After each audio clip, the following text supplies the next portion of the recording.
reunião com os ocupantes do CEMAB e pedimos a todos que continuem aqui nos apoiando.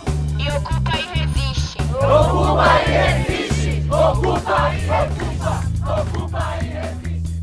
Sobre as ocupações, eu acho que tem que observar o seguinte: quem ocupa diz que está protestando na defesa do seu direito contra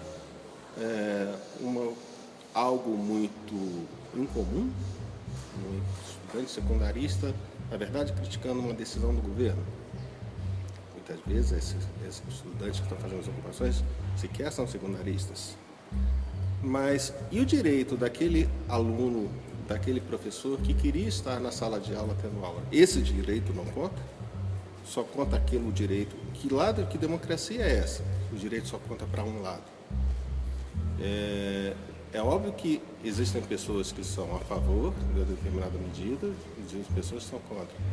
Mas creio que seja importante o respeito de ambas as partes, não só de um lado. Existem várias questões envolvendo as ocupações, seja o combate à PEC 241, agora a PEC 55 no Senado, ou a questão da própria legitimidade do governo Temer, ou questões mais locais. Enfim, são várias questões que levaram tanto secundários quanto universitários a ocuparem seus respectivos locais de estudo. E a questão da efetividade, se fossem mais isoladas, a efetividade para temas menos locais seria muito pequena, mas considerando que são coisas generalizadas no Brasil inteiro, que são universidades federais de vários estados, escolas secundaristas de vários estados que estão sendo ocupadas, a coisa muda um pouco de nota. Já é um tema que o governo passou a se preocupar, o que significa alguma efetividade está tendo. Pode atingir os objetivos, pode não atingir os objetivos, só o futuro vai dizer, mas se está começando a incomodar o governo, as ocupações já estão, né? Não tem a menor dúvida. Olha só, a PEC é uma norma que procura limitar os gastos do governo por 20 anos. Por que procura limitar? Porque ainda que ela aumente com a inflação, ela não contempla, por exemplo, o aumento demográfico. Então, há uma redução efetiva dos gastos do governo a partir disso. Quando você limita por 20 anos alguma coisa, é porque essa alguma coisa não é vista como importante. Então você não vê como importante os gastos do governo, porque você não vê o governo como importante, ou o Estado como importante do ponto de vista social ou do ponto de vista econômico. E é isso que a visão dominante em economia, o neoliberalismo ortodoxo acha. Qualquer governo democrático tem o pressuposto da transparência. Esse é o primeiro ponto. Hoje, como o orçamento é elaborado, você não tem transparência. Os deputados alocam lá quantas despesas eles quiserem fazer, inflam gastos, inflam receitas de arrecadação, e o governo o que faz?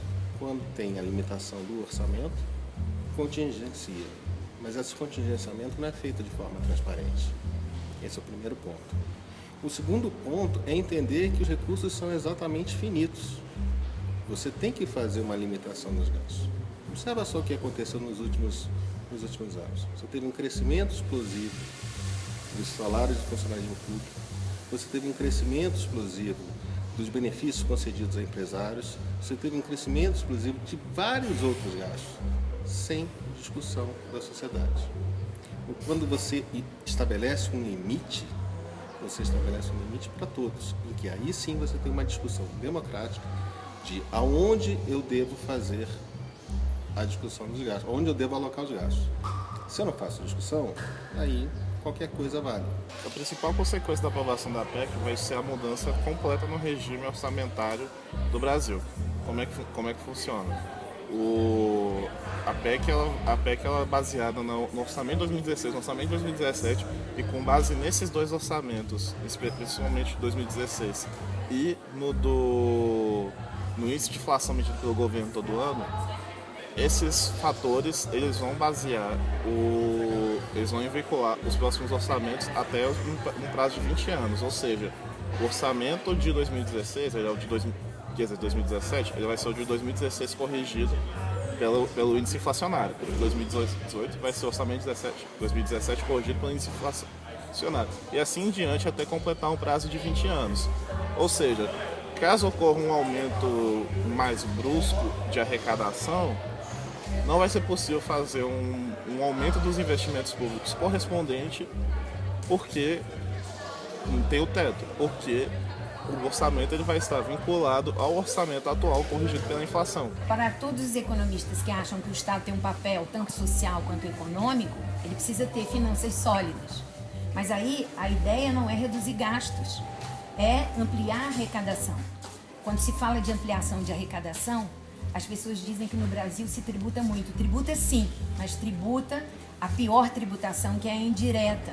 É a tributação que vem no preço dos produtos e que prejudica em particular aqueles que têm renda mais baixa, porque precisam usar uma parcela da renda muito grande para consumi-los. Mas a tributação direta no Brasil é baixíssima quando comparada com o resto do mundo.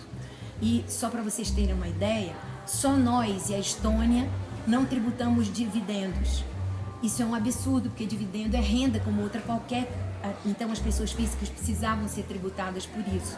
Por outro lado, a nossa alíquota de imposto de renda é das mais baixas do mundo. E a desigualdade no pico de distribuição de renda, ou seja, nos 5% mais ricos da população brasileira, é absolutamente elevada. Então isso significa que você pode aumentar alíquotas nesse pico sem prejudicar 95% da população e tributar dividendos. Com isso você pode aumentar a arrecadação e resolver os problemas das finanças públicas, mas isso não é nem cogitado.